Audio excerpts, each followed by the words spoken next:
ओम नमः शिवाय। जय Shri Krishna everyone, welcome back to my channel. Friends, आज इस वीडियो में हम 16 सोमवार की पूजा विधि के बारे में जानेंगे। साथ में ये भी जानेंगे कि ये व्रत कब से शुरू किया जाता है, कितने व्रत करने होते हैं, पूजा कब की जाती है और भगवान शिव के कौन से प्रसाद का भोग लगाया जाता है। बहुत सारी जानकारी सभी आपको इसी वीडियो में मिलेगी, इसलिए आप वीडियो को एंड तक जरूर देखें और वीडियो को स्किप ना करें, जिससे आपकी कोई भी जानकारी नहीं छूटे। वैसे तो 16 सोमवार का व्रत कार्तिक और मार्गशीर्ष माह में भी किया जाता है, लेकिन सावन माह में पड़ने वाले सोमवार से अगर आप 16 सोमवार का व्रत शुरू करते हैं तो ये बहुत ही शुभ माना जाता है। इसलिए अगर आप 16 सोमवार का व्रत शुरू करना चाहते हैं तो सावन का महीना आने वाला है, तो इसी सावन के सोमवार से आप 16 सोमवार का व्रत शुरू कर सकते हैं। सावन के सोमवार के दिन सुबह जल्दी उठकर स्नान आदि से निवृत्त हो जाएं। उसके बाद सुबह हमें डेली जिस तरह पूजा करते हैं उसी तरह पूजा कर लेनी है। उसके बाद शाम को प्रदोष काल में ये पूजा की जाती है। अगर आपको टाइम नहीं हो शाम को प्रदोष काल में तो आप सुबह भी ये पूजा कर सकते हैं, लेकिन ये प्रदोष काल में ही पूजा की जाती है। पूछा जाता है कि प्रदोष काल कब होता है, तो आप 4 बजे के बाद 5:30 बजे तक आप ये कभी भी पूजा कर सकते हैं। उसके बाद आप एक लकड़ी की चौकी लगा दें, उसके ऊपर सफेद वस्त्र बिछा देंगे। उसके बाद आप फूलों का आसन लगा दें या अक्षत का आसन लगाकर भगवान शिव, माता पार्वती व गणेश जी की तस्वीर या फोटो लगा देंगे। दिए के लिए भी अक्षत का आसन लगाएंगे।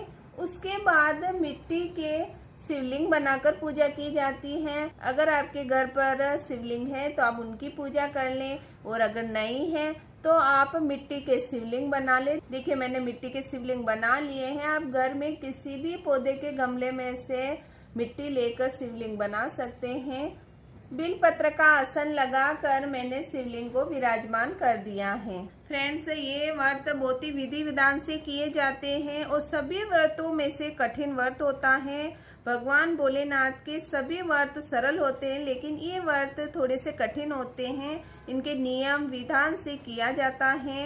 उसके बाद दिया प्रज्वलित कर देंगे और दिया प्रज्वलित करने के बाद हाथ में फूल, अक्षत और जल लेकर, चंदन लेकर भगवान भोलेनाथ से प्रार्थना करेंगे कि हे भगवान शिव, मैं आज 16 सोमवार का व्रत का संकल्प लेने जा रही हूँ। 16 सोमवार के ये व्रत मैं बहुत ही विधि विधान से पूर्ण कर सकूँ, और जो भी आपकी मनोकामना है, जिसके लिए आप ये व्रत कर रहे हैं, वो मनोकामना आप जरूर बोलें।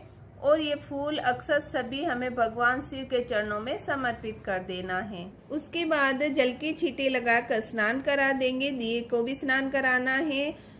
जो हमने मिट्टी के शिवलिंग बनाए हैं उसके ऊपर हम पहले जल से अभिषेक करेंगे। जल के अंदर हमें गंगा जल मिलाकर अभिषेक करना है, तो पहले जल से अभिषेक किया जाता है। उसके बाद हमें पंचामृत से अभिषेक करना है और उसके बाद हमें जल से वापस अभिषेक करना है। 3 बार अभिषेक किया जाता है। अभिषेक करने के बाद वस्त्र स्वरूप जनेऊ समर्पित करेंगे और भगवान भोलेनाथ की तस्वीर और माता पार्वती को कलावा समर्पित करेंगे। दिए के यहाँ पर भी हमें वस्त्र स्वरूप कलावा समर्पित करना है।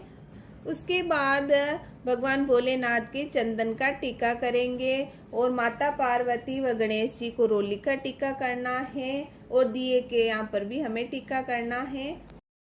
अक्षत समर्पित करेंगे। अक्षत समर्पित करने के बाद बिलपत्र समर्पित करेंगे, और सफेद फूल हो तो आप भगवान भोलेनाथ को सफेद फूल जरूर समर्पित करें। माता पार्वती व गणेश जी को लाल फूल समर्पित करेंगे। अगर आपके वहाँ पर धतूरा, आकड़े के फूल, धतूरे के पत्ते, फूल मिलते हैं तो आप जरूर समर्पित करें। अगर आपको नहीं मिल रहे हैं तो आप बिलपत्र तो जरूर समर्पित करें। फ्रेंड्स, 16 सोमवार के ये व्रत मीठे किए जाते हैं, यानी मिठाई भोजन किया जाता है। नमक का सेवन इस व्रत में नहीं किया जाता है। पूजा करते समय ओम नमः शिवाय का जाप करते रहें। 16 सोमवार तक हमें ये पूजा आराधना करनी होती है और 17वें सोमवार को इसका उद्यापन किया जाता है। अगर आप मिट्टी के शिवलिंग बनाकर घर पर पूजा नहीं कर पा रहे हैं तो मंदिर में जाकर भी आप ये पूजा कर आ सकते हैं। 16 सोमवार लगातार हमें 16 सोमवार के व्रत करने होते हैं, बीच में खंडित नहीं किया जाता है। भोग समर्पित करेंगे तो भोग में चूरमे के लड्डू का भोग लगाया जाता है। तो 3 लड्डू हमें लेने हैं, यानी 3 हिस्से हमें बराबर भागों में करने हैं। एक हिस्सा जो व्रत करता है वो खाता है और 2 हिस्से आप प्रसाद स्वरूप सभी में बांट सकते हैं।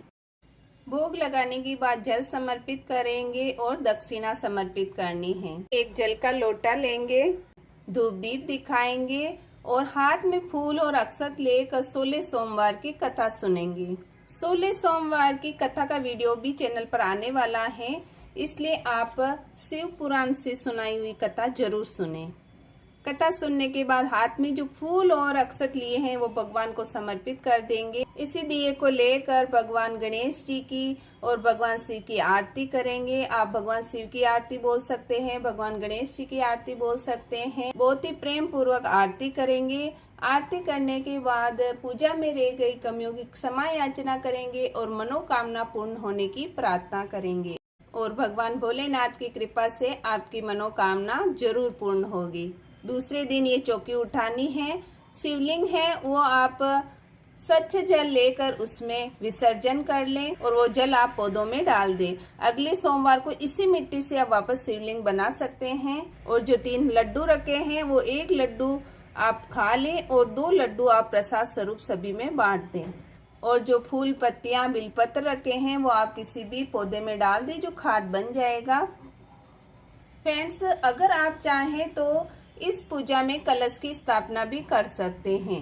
हाथ में जल लेकर 2 बार चौकी पर उबार लेंगे जिससे पूजा पूर्ण हो जाएगी। उसके बाद आप मीठा भोजन कर सकते हैं।